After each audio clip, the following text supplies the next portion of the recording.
saxaraha liibiya 2 milyan oo kilomitir ciddii ku fakataana cirib iyo jaan meesha ay dhigta aan la arkaynin qisada jiritaanka qofkaas uu halkaasi ku soo dhammaanayo waa malaayiin kilomitir oo ay meel walba geeridu taagan tahay qorraxda saxarahana aad u malaynayso inay madaxaagaba saaran tahay maalin hore waxaa ka dhacday qiso aad u xanuun badan gaari ay saarnaayeen oo ay ku safrayeen dad lagu sheegay 21 qof oo ka dhaqaaqay suudaan ayaa afka saaray saxaraha liibiya waxaana saarnaa gaarigaasi qoys dhowr qof ka kooban laakiin maxaa ku dhacay markii ay u jihaysteen halkaasi inta aanan gudaha u galin dhacdadeena maanta waxaan kaa codsanaynaa inaad like saarto muuqaalkeena siina sheer garayso si uu u gaaro saaxiibo badan oo sidaad oo kale u wanaagsan annagana ay inoogu noqoto dhiirigelin gaarigan sidii tahriibiyaasha ayaa ka dhaqaaqay magaalada alfaashir ee gobolka daarfuur ee waddanka suudaan isagoo u jihaystay ama qorshihiisu ahaa in uu gaaro al-kufra koonfurta liibiya magaalo ku taalo laakiin intii ay ku dhex jireen badda saxaraha ee liibiya dhul isaga dhan wada bacaad ah ayuu gaariga ugu dhex cilidoobay taas oo ka dhigan halaag iyo musiibo dhab ah oo aanan jirin meel loogu baxsado waxay u ekeed arrintooda qof lagu tuuray badda bartamaheeda oo aanan weliba dabaal aqoonin arrinta saamaynta leh ayaa ahayd in gaarigan laga dhex helay warqadan horteena ka muuqata waxaana lagu qoray luuqadda carabiga waxaana ku qornaa qofkii ay warqadan ay soo gaarto ama arkaa nambarkan waa nambarka walaalkay maxamed sayfuddiin nambarkan eber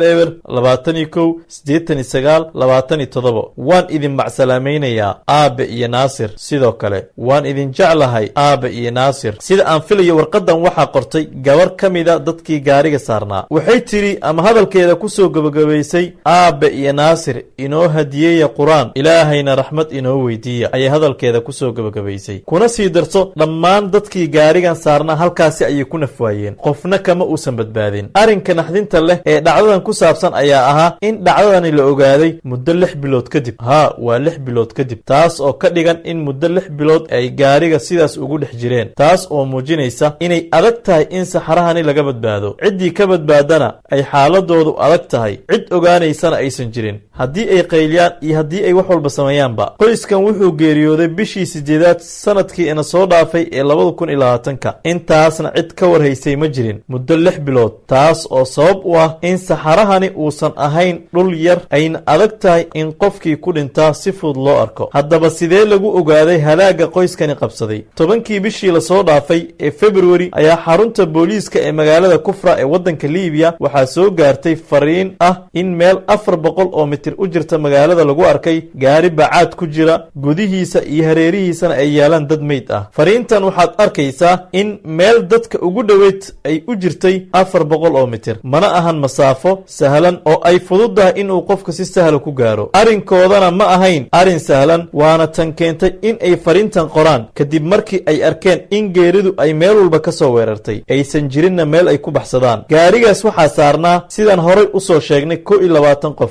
laakiin waxaa la helay meydkooda 8 qof oo keliya inta kale waxaa loo badinayaa iyagana inay halkaas ku halaagsameen bacaadkaas oo marka aad soconayso lugtaada inta ugu badan ay dhulka gelayso oo qofka markuu ku lugaynayo ee dhawaaqa geeridu maqlayo iyo dabayl cabsi wadata sidee ayay ugu hadleen warbaahinta caalamka musiibadan gaar ahaan kuwa carabta